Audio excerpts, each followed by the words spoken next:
that's where the pictures come in. This is a retrograde arteriogram as I'm coming up the popliteal and right to the edge of the SFA occlusion on the distal side of it with a quick cross catheter.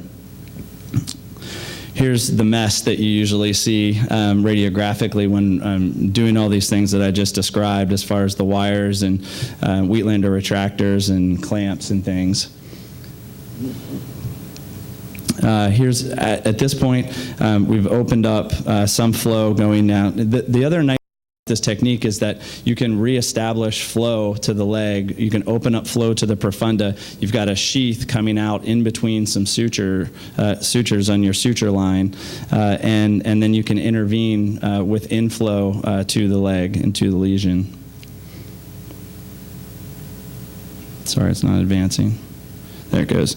And then I think the next decision is stent choice.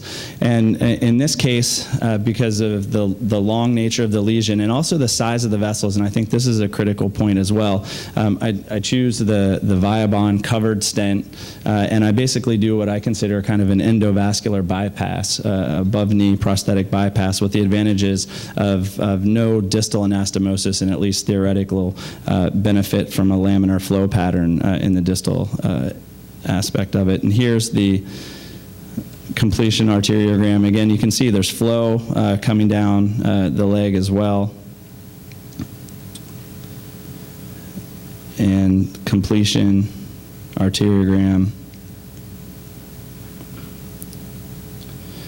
And increase in his ABI and toe pressure. And from a symptomatic standpoint, he is completely resolved and is actually doing well from a walking standpoint at this point. Oops, sorry. Well, that's great. Now, my question to you, what do you tell him his patency is? What are the chances of this lasting him 3 years, 5 years? When he says, how long is this going to last? Because my patients ask me, how long is this going to last me, doc? What do you tell him? You know, I don't think we have a good answer yet, and I would say I think it's at least as good as a above-knee prosthetic bypass with looking at the rates that were presented from the up-to-date. I think the most important thing is that he's now got, from a limb preservation standpoint in the future, he's got a wide-open profunda femoral artery as a safety net in the case that this stent does go down. I would say his primary patency, I would quote him probably somewhere in the 60 to 70 range over the next 5 years, probably even better than that. But you could see his distal popliteal artery had some disease, and I think a lot of these rates that we have to kind of have general conversations with patients, unfortunately, doesn't sort out a lot of the details. And one FemPop bypass is not the same as another FemPop bypass. And I think although we quote them a range, a lot of it really is up to how the patient changes their lifestyle factors as far as walking, smoking, those types of things. And so I usually try to stay away from a lot of detailed conversations about patency rates, to be honest with you. Okay. All right. Scott, you had a case you wanted? Well, I think that was an elegant case, and the approach to the groin I want to discuss for just a minute. Sure. I think a transverse incision is ideal if obese and you anticipate wound problems, especially for aortic work when you're doing aortic end grafting. On the contrary, if they have occlusive disease and you might need to move north or south on the artery for endarterectomy, I don't like to be pinned down by a transverse incision. I'll do the vertical incision so I can move up and down. I think this graft may go down, but the profunda will stay open and be very durable. So I think that's a good solution to that. As a rule of thumb, I think that endo solutions have about the same patency as prosthetic bypasses. It's still hard to beat autogenous vein. Josh, one more question. How do you handle your tibial exit? Do you put a blood pressure cuff on? Do you manual compression? Do you reverse them? Usually, once I give up through and through wire access, I usually just use digital pressure and then a tiny little 2x2 folded over, and have not had any problems with them.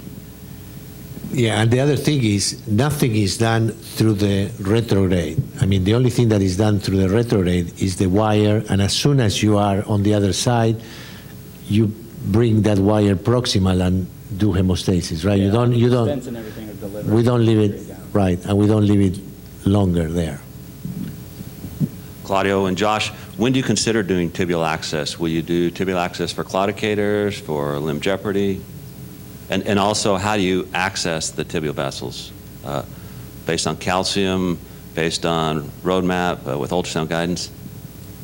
So I've gotten more and more liberal with tibial access as I've gotten better with it. We pretty much reserved it only for limb preservation safari procedures during my fellowship. But as I've continued to get better at it we use a narrow linear transducer and use ultrasound guided access. There's a pedal access set that even has a little bit shorter needle, so that once you get into the vessel, and I think with a little bit of patience and practice at it, it's a very effective technique. One of the things I found is to rely more on ultrasound guidance real time. And if I anticipate pedal work, I'll prep out the whole leg the same way I would for a bypass, and I can move up and down the tibial vessels with my ultrasound. Often you can follow the wire longitudinally and navigate through the stenosis with ultrasound guidance. That minimizes the radiation exposure to the patient and the team, and it minimizes contrast.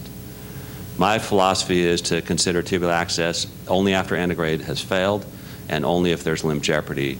And then I do the same. I use small access distally, snare it, and then do antegrade approach.